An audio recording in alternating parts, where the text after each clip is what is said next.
So check out these seedling trays here that I use for both planting seeds and for propagating plants as well. You can use it either way. These are 12 cell, so you can see the size of it there. They are great for cuttings if you want to try to root some cuttings, or obviously if you want to plant some seeds as well. They come with this seed tray. They come with a tray here at the bottom as well.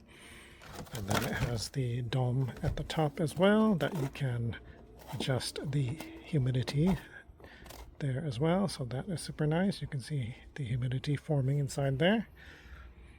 They're really nice and durable. Really good size there. They fit on a 1020 tray as well. So you can fit two side by side like this on a 1020 tray. I believe you can fit, I don't know, 5 or 6 in a row there. So that is really cool.